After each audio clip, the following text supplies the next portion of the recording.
الحمد للہ رب العالمین والصلاة والسلام علی اشرف الانبیاء والمرسلین وعلی آلہ واصحابہ اجمعین اما بعد اعوذ باللہ السمیع العلیم من الشیطان الرجیم بسم اللہ الرحمن الرحیم لقد رضی اللہ عن المؤمنین اذ یبایعونک تحت الشجرہ صدق اللہ العظیم وصدق رسولہ النبی الکریم ان اللہ وملائکتہ یصلون علی النبی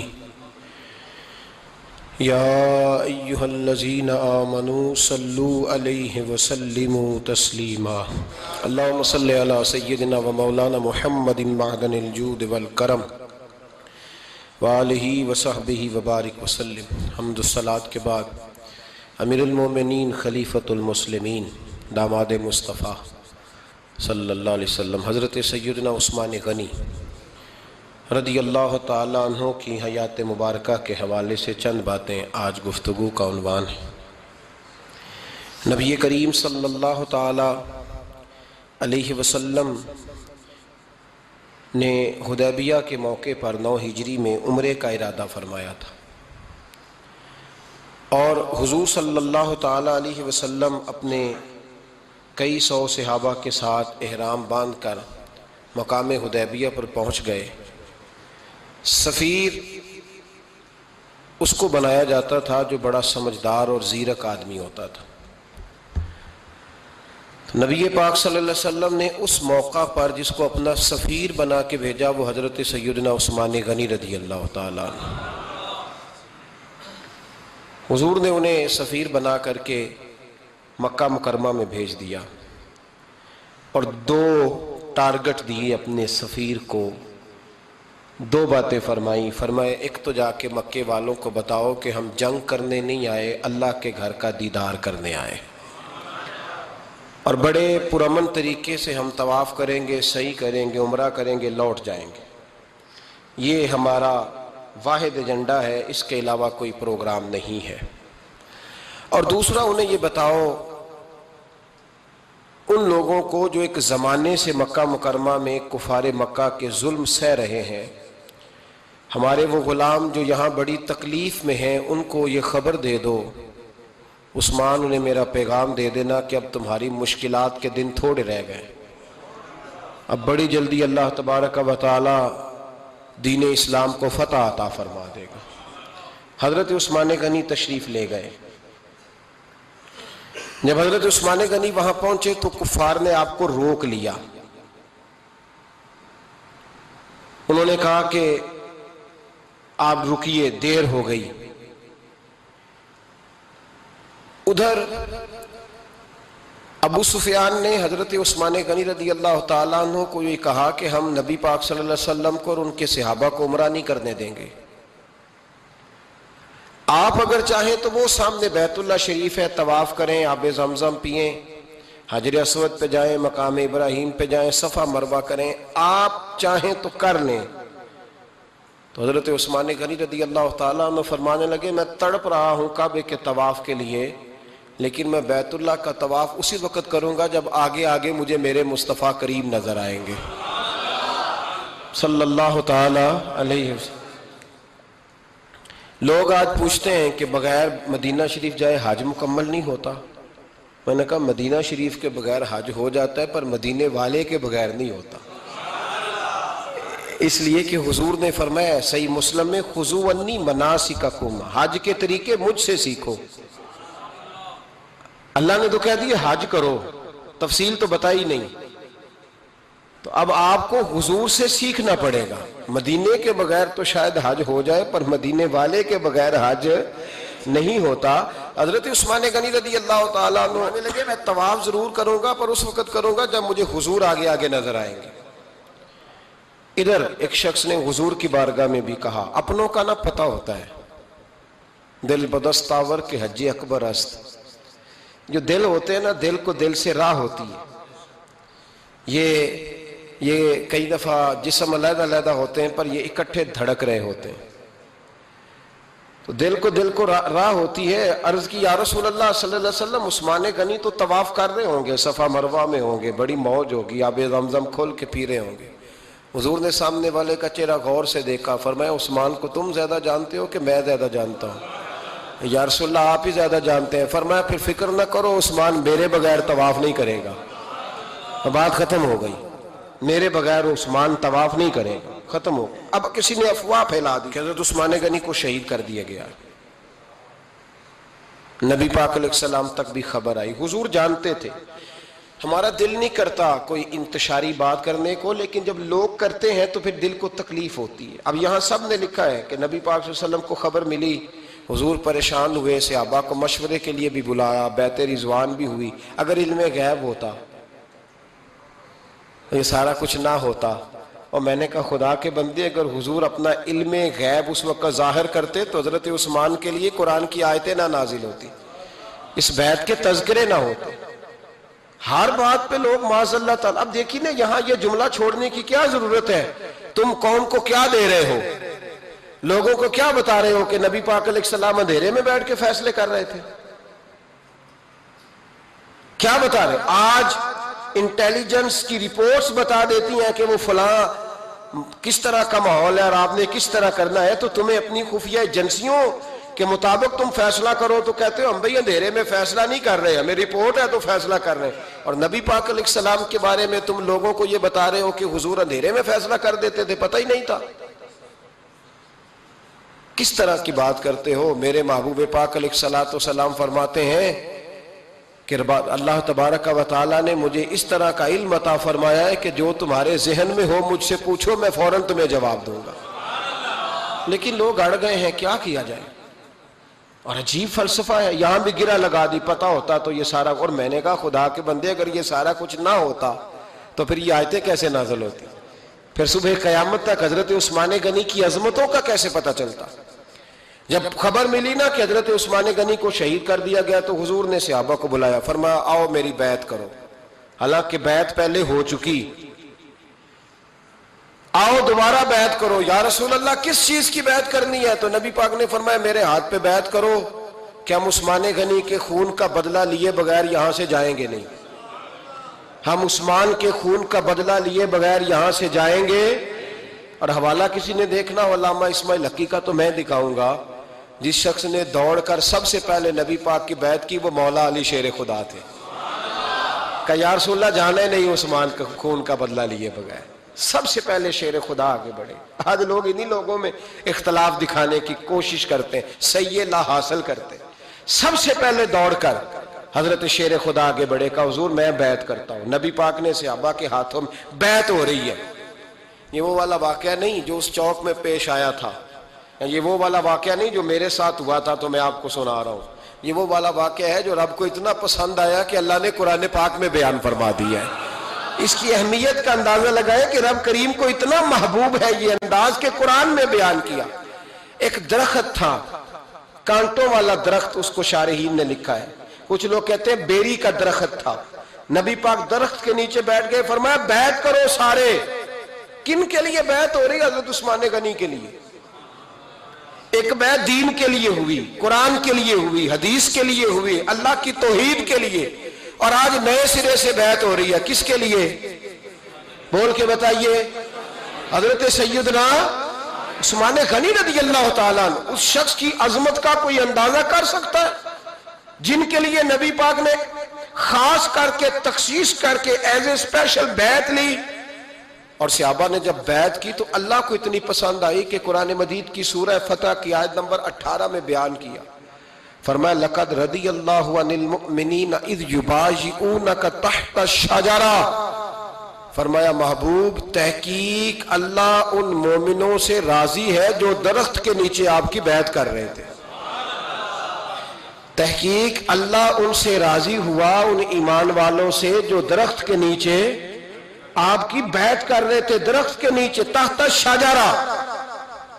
قرآن مجید کے الفاظ اگر آپ غور کریں گے تو آپ کو حضرت عثمان غنی کی عظمت کا پتہ چلے گا اور اس واقعے کی حساسیت کی آپ کو سمجھ آئے گی کہ بیعتیں تو مسجد میں بھی ہوئی لیکن نام لے کے نہیں کہا محبوب جنہوں نے مسجد میں بیعت کی.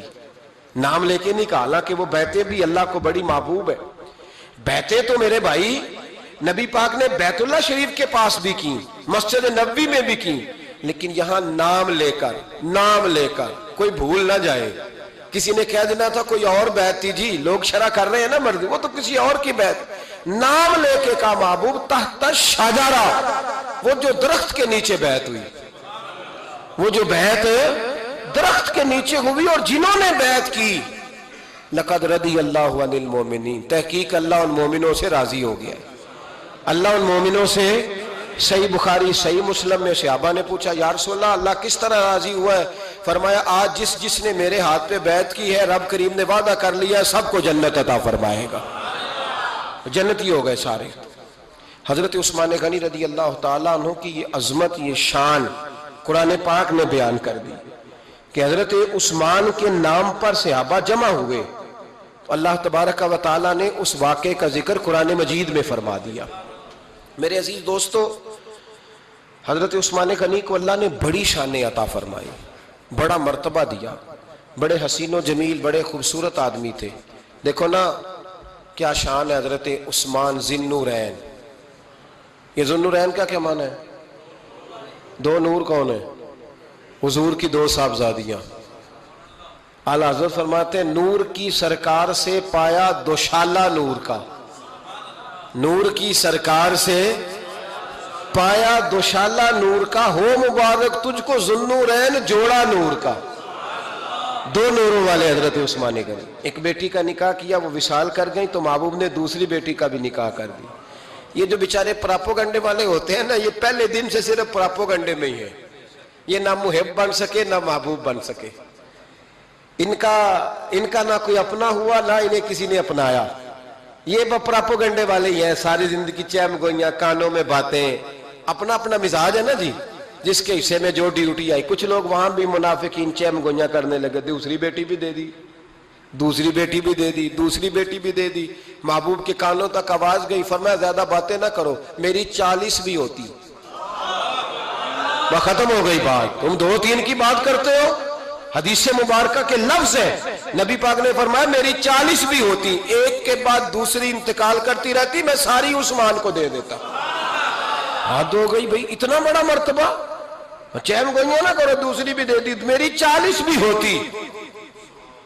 اس حدیث کا ترجمہ یہ ہے کہ محبوب فرماتے ہیں کہ مجھے عثمان پر اعتبار ہی بڑا ہے، مجھے عثمان پیارا ہی بڑا ہے، عثمان غنی کی عظمت ہی بڑی ہے. فرمایا میری 40 بھی ہوتی تو میں ساری یکے بعد دیگر حضرت اسامہ بن زید رضی اللہ تعالیٰ عنہ فرماتے ہیں نبی پاک نے اپنی صاحبزادی حضرت رقیہ رضی اللہ تعالیٰ عنہ کا نکاح حضرت عثمان غنی کے ساتھ کیا تو دونوں میاں بیوی پیارے بڑے تھے، حسین و جمیل بڑے. حضرت عثمان بڑے نفیس آدمی تھے، بڑی نفاست تھی. کپڑا سادہ پہنتے تھے لیکن لوگ کہتے ہیں کبھی ہم نے ان کے کپڑوں پہ دھبا نہیں دیکھا، چہرے پر اتنا سا گرد کا نشان نہیں دیکھا. ہمارے ملک میں سب سے زیادہ خرچہ میک اپ کا آتا ہے، پتہ ہے آپ کو جی؟ اب اگلی جو بات کرنی ہے اس پہ اپنے آپ کو وقت کتنا دیتے ہو، سجنے میں، سورنے میں، تیار ہونے میں کتنا وقت لگاتے ہو. فرمانے لگے حضرت عثمان غنی اتنا تو ٹائم ہی نہیں ہے کہ اپنے آپ کو دیا جائے. تو قبر اتنے پیارے کیسے لگتے ہو؟ فرمانے لگے اپنی وجہ سے نہیں لگتا، حضور کی وجہ سے پیارا لگتا. کب وہ کس طرح؟ فرمانے لگے نبی پاک صلی اللہ علیہ وسلم نے ہمیں وضو دیا ہے. فرمایا ایک دفعہ وضو کر کے آئینے کے سامنے کھڑا ہوتا ہوں یوں لگتا ہے اللہ نے میرے چہرے کو پہلے سے زیادہ نور عطا کر دیا ہے. دیکھیں نا باقی جسم چھپا ہوا ہے اور جو ظاہر ہے اس پر وضو کا حکم ہے. ہاتھ ظاہر ہے تو وضو کر لو، پیر پردے سے باہر ہے تو ان کو دھو لو وضو میں، چہرہ پردے سے کپڑوں سے باہر ہے تو اس کو وضو میں. تو عثمان غنی فرماتے 5 وضو تو میں تازہ کرتا ہوں، پچھلا ہو بھی تو نئی نماز تازے وضو سے پڑھتا ہوں. اور فرماتے اگر میرا قرآن مجید کھولنے کا ارادہ بن جائے تو پھر وضو 6 بھی ہو جاتے ہیں، اور تہجد کے وقت اٹھوں تو 7 بھی ہو جاتے ہیں. فرماتے ہیں علیحدہ سے درود پاک پڑھنے بیٹھوں تو پھر 10-11 وضو بھی ہو جاتے ہیں. میں وضو کرتا رہتا ہوں تو اللہ تازگی عطا کر دیتا ہے.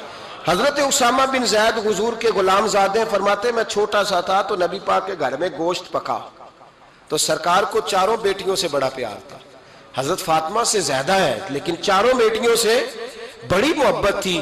حضرت رقیہ اور جناب عثمان غنی کے گھر میں اسامہ بن زید کہتے ہیں حضور نے مجھے سالن دینے بھیجا, میں چھوٹا سا تھا اور ابھی پردے کی آیتیں بھی نہیں آئی تھی, حکم بھی نہیں آیا تھا. کہتے ہیں میں سالن دینے گیا, واپس آیا تو میں نے ان دونوں کو بیٹھے دیکھا تو میں نے اتنے حسین میاں بیوی کبھی دیکھے نہیں تھے, اور میری طبیعت کھل اٹھی. فرماتے ہیں جب واپس آیا نا, سرکار نے میرا چہرہ دیکھا, میں نے تو بات کرنی نہیں تھی, حضور نے چھیڑ دی.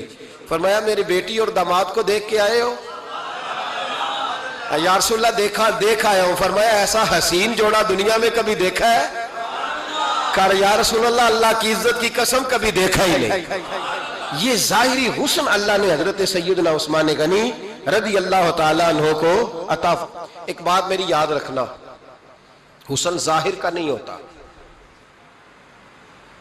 حسن ظاہر کا نہیں ہوتا, ظاہر کا میک اپ ہوتا ہے. حسن ہمیشہ باطن کا ہوتا ہے. جن لوگوں کے اندر معصومیت ہوتی ہے ان کے چہروں پہ بھی آئی جاتی ہے. کوئی نہیں سمجھ آئی شاید آپ کو. اندر اگر بندہ کڑوا ہونا, کسیلا ہو, چہرہ نہیں روشن ہوتا. اس کی دلیل حدیث میں موجود ہے. نبی پاک صلی اللہ علیہ وسلم سے صحابہ نے کہا یا رسول اللہ اللہ کا ولی کون ہوتا ہے؟ فرمایا جس کا چہرہ دیکھنے سے اللہ یاد آئے. تو ولایت کا تعلق دل سے ہے, چہرے سے نہیں. ولایت کا تعلق بولیے دل سے ہے, چہرے سے ولایت کا تعلق نہیں ہے. لیکن حضور نے دلیل کیا دی؟ چہرہ دیکھو تو اللہ یاد آئے. گویا محبوب نے فرمایا کہ دل اگر ولی کا ہو تو پھر اللہ تعالیٰ دل کی برکت سے چہرہ بھی نورانی عطا فرما دیتا ہے. چہرہ بھی نورانی. بہت سارے میں نے ایسے بزرگوں کو دیکھا جن کے رنگ گورے نہیں تھے پر نورانی تھے. ہمارے علامہ فیض احمد اویسی صاحب رحمۃ اللہ علیہ, میرے استاد گرامی, کا رنگ گورا نہیں تھا, لیکن جو بابا جی کو دیکھتا تھا فدا ہی ہو جاتا تھا. رنگ گورا نہیں تھا, گندمی تھا, لیکن کیا بات تھی چہرے کی معصومیت کی. تو یاد رکھیں حضرت عثمان غنی کے باطن میں جو حسن تھا, جو وقار تھا, وہ چہرے سے چھلکتا تھا. چند خوبیاں بڑی زیادہ تھی حضرت عثمان غنی میں, بہت زیادہ تھی چند خوبیاں. ایک بہت بڑی خوبی حضرت عثمان غنی کی جس کو نبی پاک نے بڑا چاہا, وہ تھا حضرت عثمان غنی کا سخی ہونا. مالا والے سخی نہیں ہوندے, مالا والے سخی ان کے پاس تو پیسہ وافر ہوتا ہے, کسی وقت 10,000 کا تعاون کاری دیتے ہیں کسی کے ساتھ. وہ سخی نہیں ہوتے بھائی. کسی ایک بندہ 1.5 کروڑ کی اسامی ہے تو کسی کو 20,000 کا تعاون کر دے, سخاوت تھوڑی ہے. کروڑوں روپیہ اس کے پاس پڑا ہوا ہے. مالا والے سخی, یہ میاں صاحب نے کہا, مالا والے سخی نہیں ہوندے تے سخیاں کل مال نہیں ہوندا. سخیاں کل مال ہے اس لیے کہ جمع کریں گے تو رہے گا نا, وہ سخی جمع کرتا ہی نہیں. مالا والے سخی نہیں ہوندے, سخیاں کل مال نہیں ہوندا. ایتھے اوتھے دوویں جہان نہیں, سخی کنگال نہیں ہوندا. حضرت عثمان غنی رضی اللہ تعالیٰ عنہ فرماتے ہیں کہ جس دن حضور نے تبوک کے لیے جیش اسرا کی اعلان کیا نا, تو حضرت عثمان غنی فرماتے ہیں کہ حضرت ابو بکر صدیق تو سارا مال لے آئے تھے, جناب عمر آدھا لے آئے تھے, مولا علی شیر خدا نے جی کھول کے دیا تھا, لیکن 800 گھوڑے بما پالان کی ضرورت تھی. یعنی 800 فوجیوں کا خرچہ, اپنے لفظوں میں بات کر رہا ہوں. فوجی کا خرچہ کیا ہوتا تھا کہ فوجی کا گھوڑا بھی چاہیے, گھوڑے کے ساتھ کجاوا بھی چاہیے, تلوار بھی چاہیے, نیزہ بھی چاہیے, تیر بھی چاہیے, لوہے کی جیکٹ بھی چاہیے. حضرت عثمان غنی کہتے ہیں نبی پاک نے اعلان کرنا شروع کیا.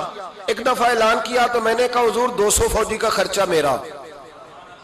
تو نبی پاک نے دوسری دفعہ اعلان کیا تو کوئی اٹھا ہی نہیں. جنہوں نے دینا تھا وہ تو سارا کچھ پہلے ہی دے چکے تھے, کوئی اٹھا نہیں. کہتے ہیں مجھے بڑا عجیب لگا کہ میرے مصطفیٰ اعلان کریں.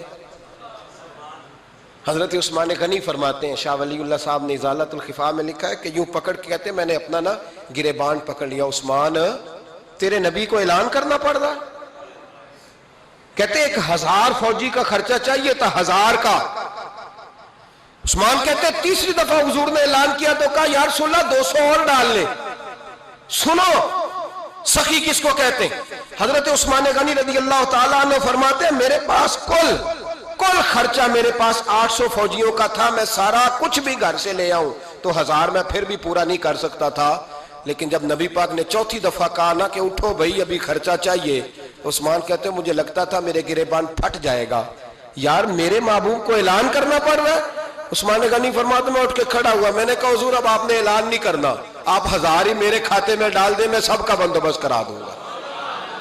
فرماتے میں نے 200 فوجی کا خرچہ پکڑ دکڑ کے پورا کیا۔ 200 کا خرچہ، غریب اصل میں اللہ سے تجارت نہیں کرتا اس لیے امیر نہیں ہوتا، غریب اللہ سے تجارت کرے نا، اللہ سے اس کے رستے میں 200 دے کے 70 گنا کی امید رکھے یہاں بھی وہاں بھی، پھر امیر ہو جائے۔ یہ تجارت نہیں کرتا، یہ کہتا ہے اللہ کے رستے میں امیر خرچ کریں گے، میری نہیں ڈیوٹی۔ حضرت عثمان غنی کہتے ہیں میرے پاس 800 کا بندوبست تھا، میں نے 1000 کا دیا۔ حضور تشریف لے گئے، فرماتے ہیں جہاد سے جب واپسی ہوئی نا، ایک ایسا سودا تھا جس میں سے مجھے نفع کی امید ہی نہیں تھی، پر اللہ نے مجھے 11 گنا نفع عطا فرمایا۔ مالا والے سخی نہیں ہوندے، سخیاں کل مال۔ دیکھیں نا جنت البقیع، وہ والا قبرستان جس میں کوئی دفن ہو جائے تو نبی پاک کی سفارش کا حقدار ہو گیا، وہ والا قبرستان جس کا نام ہی جنت ہے۔ وہاں نا ایک یہودی اپنے جانور باندھا کرتا تھا، تو سرکار ایک دن اس طرف گئے تو واپس آئے، حضرت عثمان غنی قریب کھڑے تھے، نبی کریم صلی اللہ تعالی علیہ وسلم نے فرمایا عثمان اس جگہ کی طرف ذرا چکر لگانا، جگہ بڑی اچھی ہے۔ عثمان غنی گئے، جگہ خرید کے واپس آ گئے۔ حضور نے فرمایا ہوا ہے؟ عرض کی حضور خرید آیا ہوں۔ فرمایا میں نے تو چکر لگانے کا کہا تھا۔ کہا یا رسول اللہ آپ نے یہ بھی تو فرمایا تھا جگہ بڑی اچھی ہے، تو جس کو آپ نے اچھا کہہ دیا یہودی کے پاس تو نہیں نہ رہنی چاہیے، تو میں نے خرید دی۔ شرم نہیں آتی لوگوں کو۔ حضرت عثمان کے بارے میں بات کرتے ہیں، جس قبرستان میں سیدہ پاک بی بی صاحبہ حضرت فاطمہ الزہرا آرام کر رہی ہے، وہ زمین حضرت عثمان نے تحفہ دی ہے۔ حیا نہیں آتی بات کرتے؟ شرم نہیں آتی؟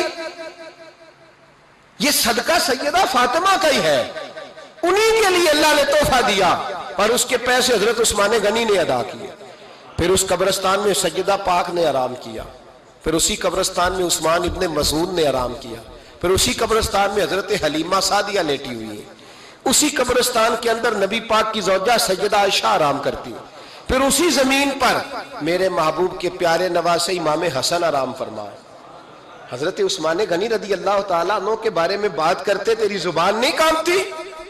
ان کو بات کرتا ہے جن کے تحفے اہل بیت نبوت نے قبول فرمائے اور وہاں آرام کرنا انہوں نے پسند کیا، اتنا بڑا جرت بند ہو گیا تو۔ حضرت سیدنا عثمان غنی رضی اللہ تعالیٰ عنہ سخاوت کی تو کمال کر دی حضرت عثمان غنی، اور پھر ضرورت سے زیادہ پیسے دے کے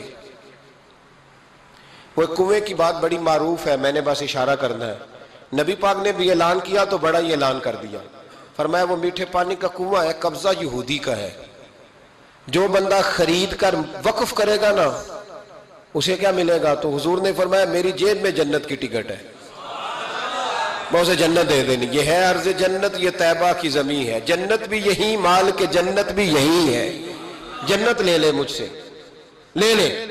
حضرت عثمان غنی گئے، اس کو کہا بھئی کنواں میرے ہاتھ بیچ دے، کنویں کی قیمت تھی 500-700 دینار،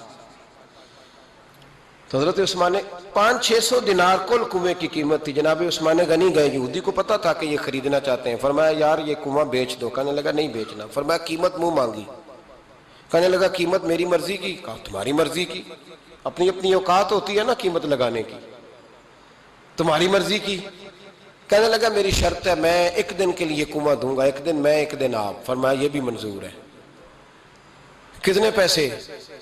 اس نے کہا میں 3000 دینار لوں گا، 500-600 کا ہے۔ حضرت عثمان غنی فرمانے لگے تو نے اپنی اوقات کے مطابق 3000 مانگا ہے، میں 40,000 لے کے آیا تھا،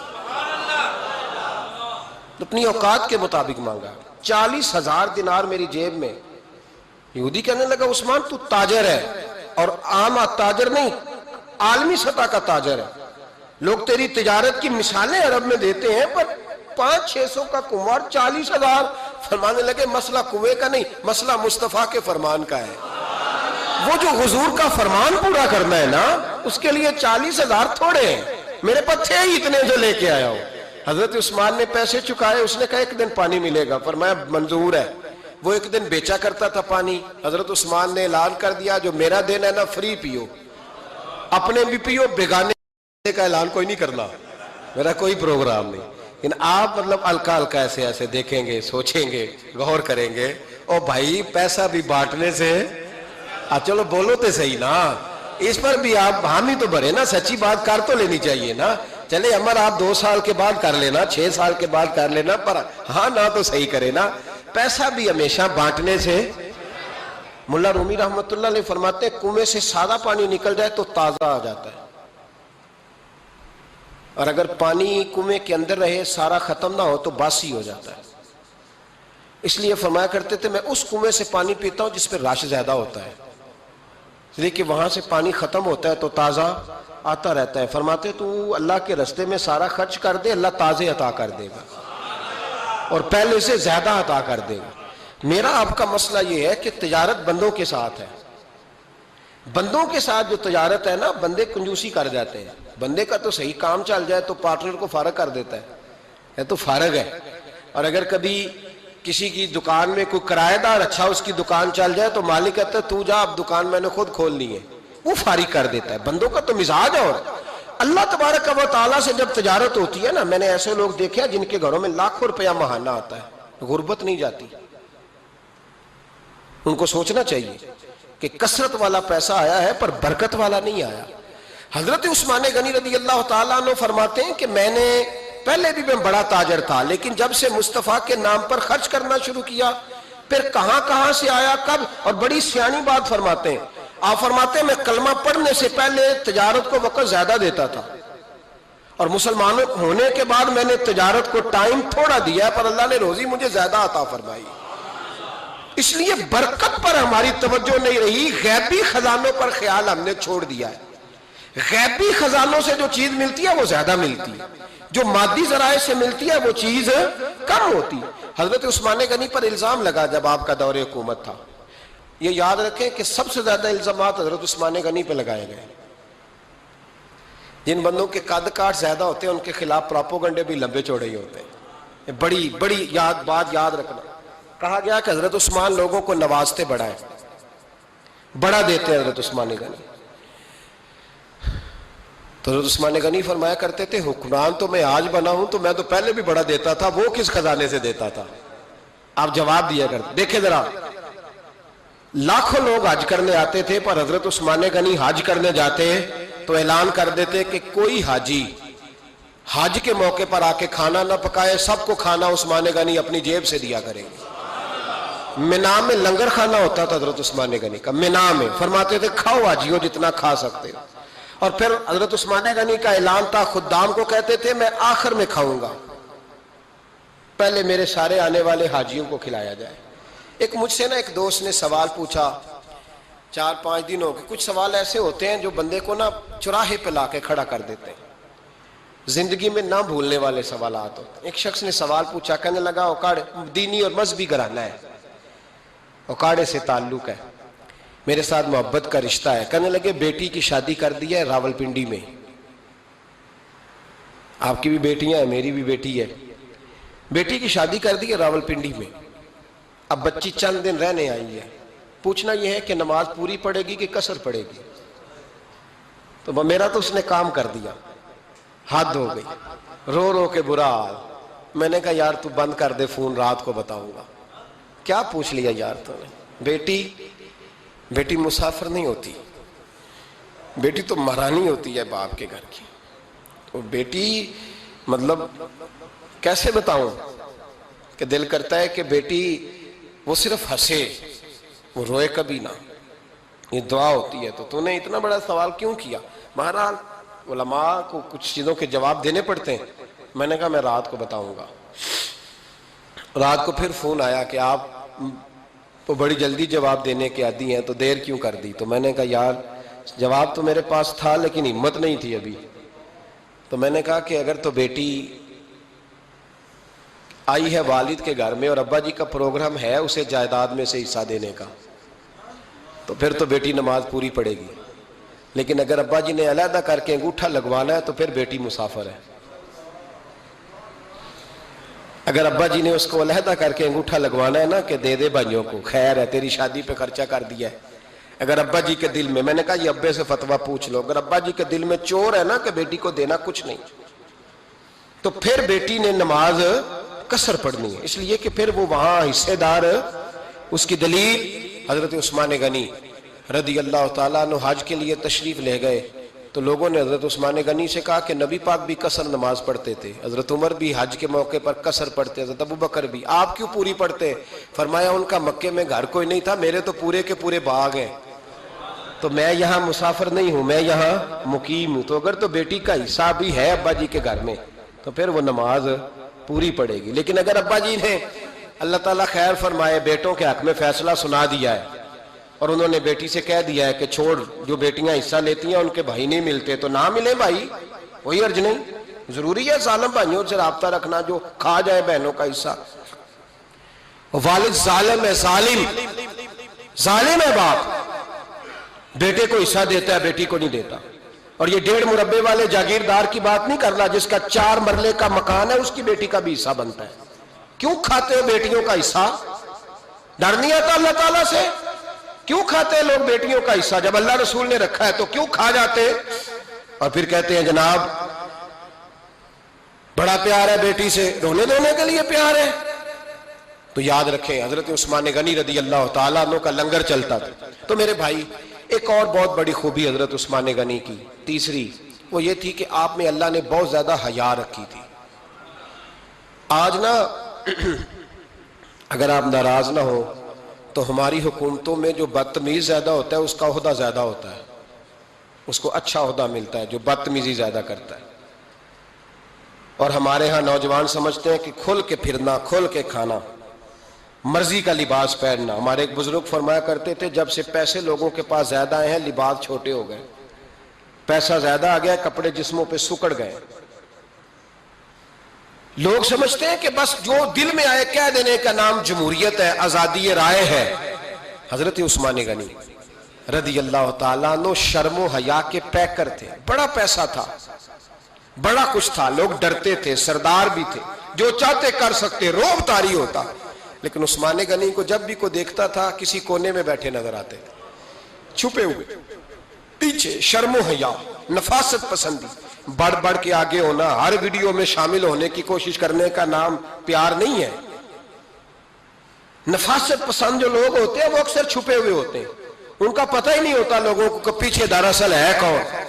دیکھیے نا بڑی معروف حدیث ہے صحیح مسلم میں، نبی پاک صلی اللہ علیہ وسلم آرام فرما رہے تھے، حضور نے تامت مبارک باندھی ہوئی تھی، لیٹے ہوئے تھے سرکار۔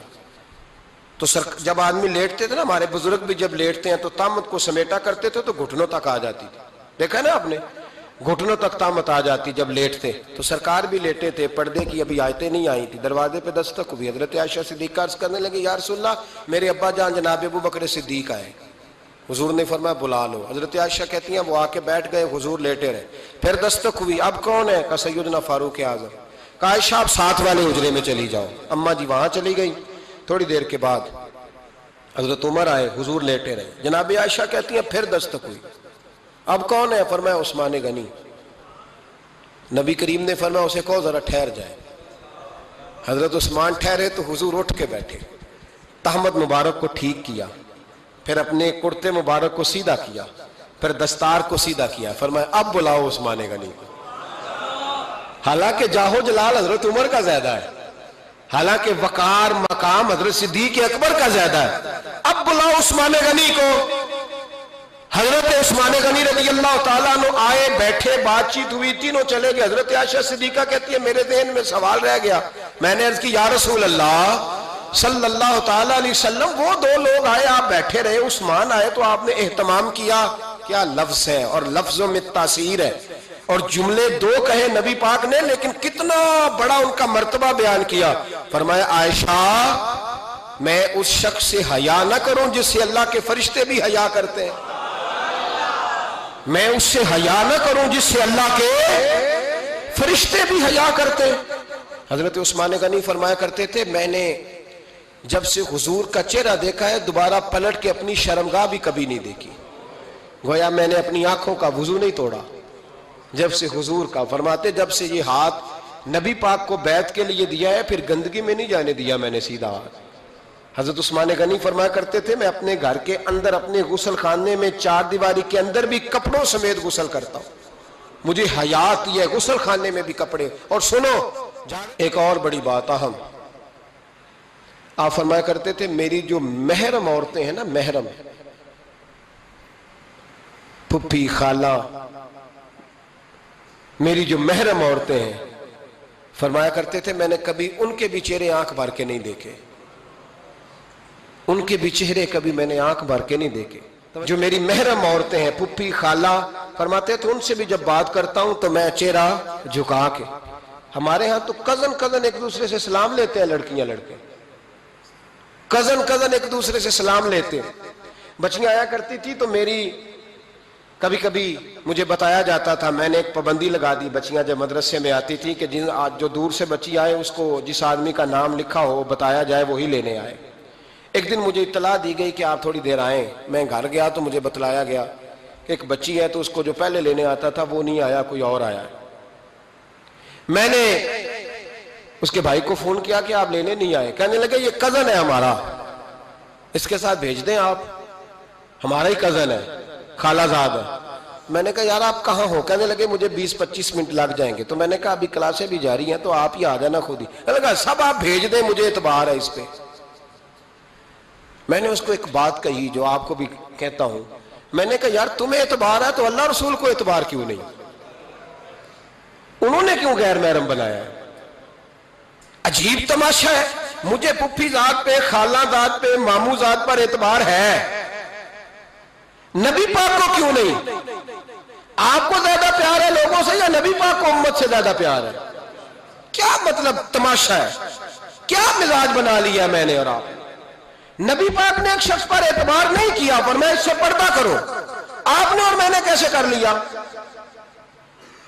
نبی پاک نے خالہ ذات، پھپھی ذات، دیور پر، جیٹ پر، سالے پر، بہنوئی پر اعتبار نہیں کیا، پابندی لگا دی. تو نے کیسے کیا؟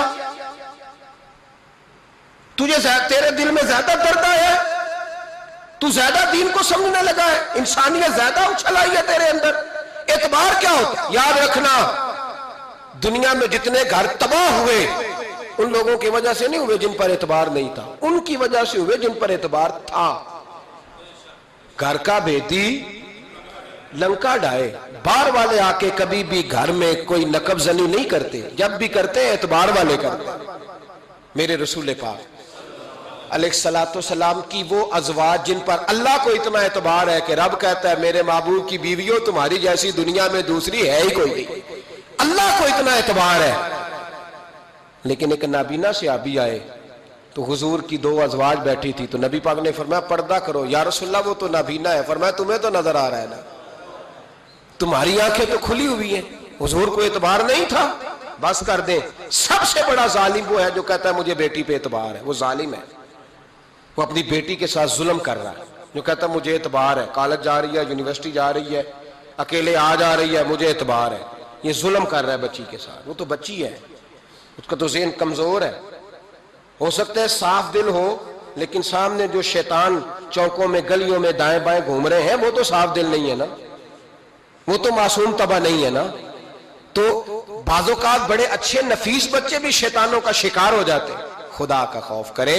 حضرت عثمان غنی کی زندگی، حضرت عثمان فرماتے ہیں جو محرم عورتیں تھیں ان کی طرف بھی آنکھ بھر کے نہیں دیکھا، اس لیے کہ وہ خاتون ہے، میں مرد ہوں، میری حیا مانی. آج لوگوں کو شوق ہو گیا عورتوں کی مجلس میں دوڑ دوڑ کے جانا، وہاں بیٹھنا، وہاں وقت بتانا. پیرانے عظام کہتے ہیں کہ وہ درویشنیوں کے بیچ بیٹھے ہیں جی، باپ بیٹی ہوتے ہیں جی، مریدنی اور پیر.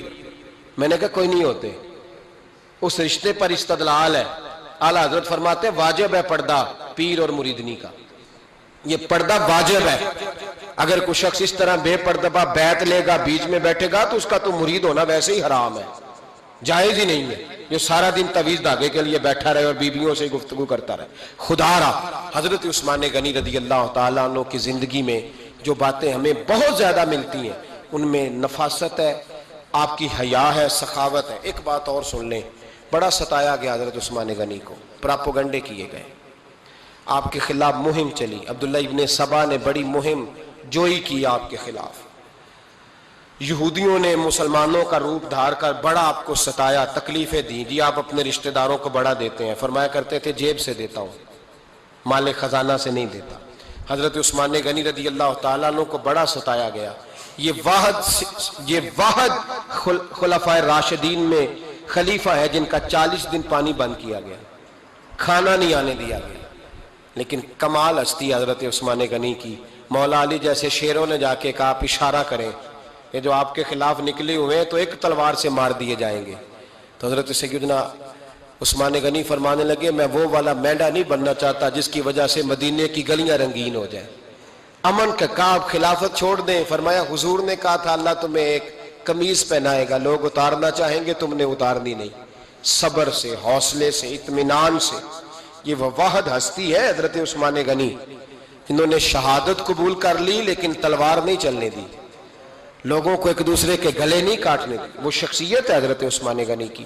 لیکن بڑا ستایا گیا، بڑا پراپوگنڈا. مجھے بتائیے اس کے بارے میں اللہ قرآن کی آیتیں نازل کر دے اور جس کے بارے میں مصطفیٰ کریم ایک بار نہیں تین بار جنت کی بشارت عطا کر دے. کوئی بندہ ہمیں تاریخ بتائے، حوالے دے، کہانیاں سنائے تو ہم اس کی کہانیاں دیکھیں گے یا نبی پاک کا فرمان دیکھیں گے؟ بولیں، جا کے بولیں، جا کے. کسی کہانی پر کبھی بھی کان. بس ایک حدیث میں نے بڑی دفعہ سنائی ہے، پھر سناتا ہوں، ترمذی میں ہے. نبی پاک جنازگاہ تک گئے جنازہ پڑھنے. یا رسول اللہ فلاں آدمی انتقال کر گیا. جنازگاہ تک تشریف لے گئے جنازہ پڑھانے، لیکن جنازگاہ تک پہنچ کر محبوب نے فرمایا اس کا جنازہ نہیں پڑھانا. یا رسول اللہ کیوں؟ فرمایا اس لیے کہ یہ عثمان غنی سے بغض رکھتا تھا. تو حضور تو اس کا جنازہ نہیں پڑھتے. خبردار کسی داستان پہ کان نہ دھریں. عقلیں دوڑاتے پھرتے ہیں لوگ، ایسے ہوا تھا تو ویسے ہوا تھا تو اس نے کہا تھا تو اس نے کہا تھا. ہمیں اس کی اس کی نہیں خبر، ہمیں تو مصطفیٰ کا پتہ ہے. جو حضور نے جن کی شان بیان کر دی ان کی شان پر ہم کسی تاریخ کا حوالہ مزید ضرورت محسوس ہے. بس اپنی طبیعت میں سادگی اور صفائی پیدا کریں، سخاوت پیدا کریں، حیا پیدا کریں. یہ حسن ہے. اس حسن کو حضرت عثمان غنی نے تقسیم کیا ہے. اللہ سمجھنے کی توفیق عطا فرمائے.